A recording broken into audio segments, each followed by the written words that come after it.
Hi friends. तो मेरे से एक कमेंट में पूछा गया था कि सर किस तरीके से कोचिंग में सिलेक्शन होता है या फिर किस तरीके से हम जो भी एलन आकाश के या मोशन के जो टेस्ट हैं उसको क्वालिफाई कर सकते हैं। सबसे पहला तो इंटरनल लिंक, अगर आपका इंटरनल लिंक है तो आपका तुरंत हो जाएगा। अगेन बस एक चीज़ की मैं वार्निंग दे रहा हूँ, मार्केट में कई सारे कंसल्टेंट यह अपने आप को बोलते हैं कि आप मुझे XYZ अमाउंट दे दीजिए और मेरा इंटरनल लिंक है, मैं आपको क्रॉस करा दूंगा। प्लीज प्लीज प्लीज ऐसे किसी भी व्यक्ति को पैसा मत दीजिएगा, क्योंकि एलन के अंदर, आकाश में तो फिर भी लोग करा सकते हैं, और एलन के अंदर डायरेक्ट या तो HR पैसा लेता है या फिर वाया वह किसी टीचर के पैसा लेता है, कभी भी किसी कंसल्टेंसी के थ्रू वो पैसा नहीं लेता है सर। ठीक है, सेकेंड सोर्स पे आते हैं कि किस तरीके से रिटर्न क्वालिफाई कर लेंगे हम लोग या डेमो क्वालिफाई कर लेंगे। तो सबसे पहले सर, आज के डेट में मार्केट की रिक्वायरमेंट क्या है। जो टीचर की रिक्वायरमेंट होती है ना, वो हमेशा हर 5 साल पे चेंज होती रहती है। जैसे पहले जो टीचर की रिक्वायरमेंट होती थी कि टीचर थोड़ा सा ज़्यादा एज का होना चाहिए और इसके साथ साथ ज़्यादा एज का मतलब 30+ होना चाहिए। इसके साथ साथ टीचर जो है वो एडवांस लेवल का पढ़ाना चाहिए, उसको कई सारे नॉलेज आने चाहिए, कई सारे कॉन्सेप्ट आने चाहिए और थोड़ा सा अकड़ू होना चाहिए। यह पहले की रिक्वायरमेंट थी हमारी IIT JEE नीट की, आई थिंक 2012 से पहले की। 2012 से 2020 में जो टीचरों का आया कि टीचर थोड़ा चापलूस होना चाहिए और डेमो उसका अच्छा होना चाहिए। अब 2022 के बाद तो आप सभी जानते ही हो कि एक हमारे बहुत बड़े महान कोचिंग है जिन्होंने एक बेसिकली एक तरीके से रंडी पना शुरू कर दी थी कोचिंग में। खैर, दैट्स नॉट जोक। मैं ये नहीं कह सकता कि मैंने जो बोला अभी जोक है, वो अभी मार्केट की हकीकत है। किस तरीके से आप किसी भी एग्जाम को क्वालिफाई कर सकते हैं अगर वो टीचर का एग्जाम है। तो सबसे पहले चीज, अगर मैं आपसे बात करता हूँ कि आप सब्जेक्ट वाइज मैं लेता हूँ बायो, सिर्फ NCERT and previous year question, सिर्फ NCERT and previous year question. उसके बाद उस कोचिंग का मॉड्यूल, सिर्फ NCERT and previous year question.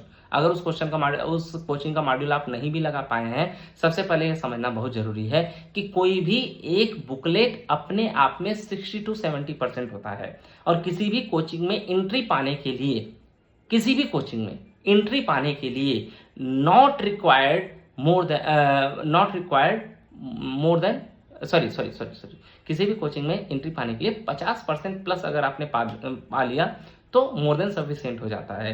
तो कोई भी अगर एक बुकलेट आप अच्छे से कर सकते हो। अब अच्छे से करने का क्या मतलब होता है, जनरली हमारे साथ प्रॉब्लम क्या होती है बेसिकली फिजिक्स और केमिस्ट्री में, कि टीचर अगर एक टॉपिक शुरू करता है तो उस टॉपिक को लगता है वो एडवांस लेवल पे लगाने में, भाई यहाँ पे आप गलती कर रहे हो। मार्केट में ऐसा कोई टीचर अवेलेबल ही नहीं है जो अपने आप को 100% एडवांस लेवल का बोल सके। अगर वो बोलता है तो वो उसका एक तरीके से घमंड होगा, या फिर अगर वो बोलता है तो उसकी सैलरी कम से कम 40 लाख से ज्यादा होना चाहिए मार्केट में। 10-20 लाख वाले एडवांस नहीं पढ़ा पाते मार्केट में और चूतिया बना सकते हैं। ठीक है, प्योरली एडवांस का, कुछ टॉपिक एडवांस का पढ़ाना और हर एक टॉपिक में एडवांस में मास्टर होना, दो बड़े अलग अलग चीजें हैं। कितना भी मार्केट वर्स है, अगर कोई टीचर ऐसा है जो प्योरली एडवांस लेवल में पढ़ा सकता है ना, उसका कहीं पे भी 25-30 लाख से कम सैलरी एग्जिस्ट कर ही नहीं सकती यार।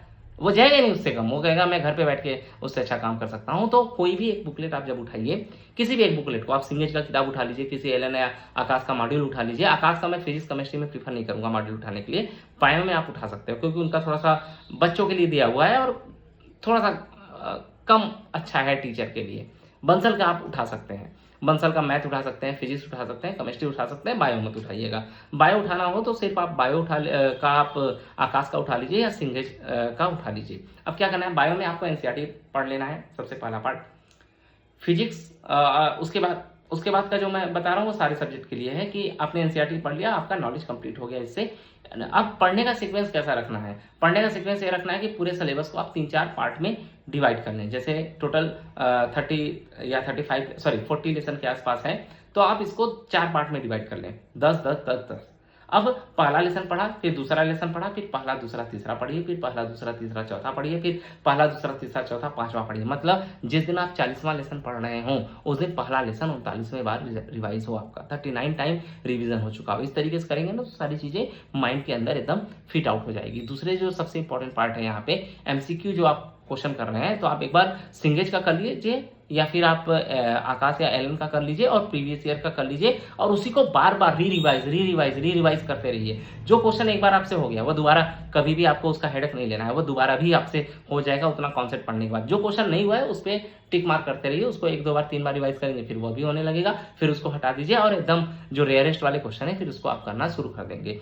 अब नेक्स्ट पार्ट इसमें जो है मित्र की जो आपकी डेमो होती है, please always keep in mind कि डेमो कभी भी आपका नॉलेज टेस्ट नहीं होता है, आपका वे ऑफ एक्सप्लेनेशन। अब वे ऑफ एक्सप्लेनेशन में या तो आप बहुत ज्यादा स्लो हो जाते हो या बहुत ज्यादा फास्ट हो जाते हो, यही कमी होती है।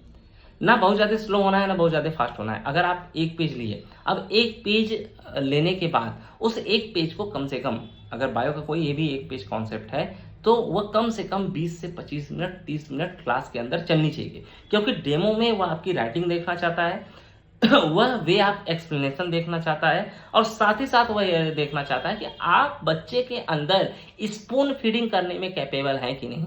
जैसे बच्चों से बुलवाइए, I am not talking about only for bio for this section, मैं सारे सब्जेक्ट के लिए कर रहा हूँ कि बच्चों से बुलवाइए।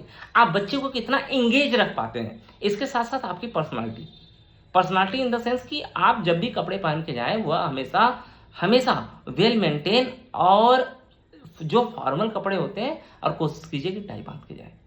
जब आप लैंग्वेज पे बात कर रहे हो तो आपका लैंग्वेज 60-40 का रेशियो होना चाहिए, 60% इंग्लिश होनी चाहिए, 40% हिंदी होनी चाहिए इन द इंटरव्यू सेक्शन। अगर मैं आपसे बात करता हूं केमिस्ट्री की, तो केमिस्ट्री में एनसीईआरटी, इसके अलावा ऑर्गेनिक और फिजिकल केमिस्ट्री के लिए आपको एक एक स्पेशलाइज किताब पढ़नी पड़ेगी। इनऑर्गेनिक के लिए अलग से स्पेशलाइज किताब पढ़ने की जरूरत नहीं है। अगर आप मैथ की बात करेंगे तो मैथ में आपको जेई लेवल की प्रॉब्लम सॉल्विंग स्किल को जरूरत पड़ेगी। अगर आप फाउंडेशन के लिए अगर आप प्रोसेस देने वाले हैं तो इसमें सीबीएसई के सिलेबस और सीबीएसई के द्वारा प्रोवाइड किया गया हॉट क्वेश्चन, और अगर आप इंग्लिश और सोशल साइंस का करने वाले हैं तो CBSE is more than sufficient किसी भी एग्जाम को क्रैक करने का तरीका यह है। इसके साथ साथ आप हमेशा अपने पास एक वीडियो लेक्चर बनाइए। वीडियो लेक्चर में जो आपका बोर्ड वर्क हो वह बहुत अच्छा होना चाहिए, बहुत शानदार होना चाहिए आपका जो बोर्ड वर्क होना चाहिए। इसके साथ साथ आप जब एक्सप्लेन कर रहे हो तो एक्सप्लेन करने की जो एनर्जी होनी चाहिए वह खतरनाक सी होनी चाहिए। कई बार क्या होता है कि लोग एकदम लो एनर्जी में, हाँ मैं फिजिक्स पढ़ा, अरे इस टाइप से नहीं यार, एनर्जी दिखे। तो आपका जो बोर्ड लेक्चर होना चाहिए, एक तो बोर्ड लेक्चर प्रॉपर होना चाहिए सर, टाई के साथ होना चाहिए, बोर्ड पर प्रॉपर राइटिंग होनी चाहिए, और एक्सप्लेन करने का जो तरीका हो वह न ज़्यादा स्लो हो न ज़्यादा फास्ट हो। अगर इस टाइप से आप करते हैं तो आप क्रैक कर सकते हैं। Thank you.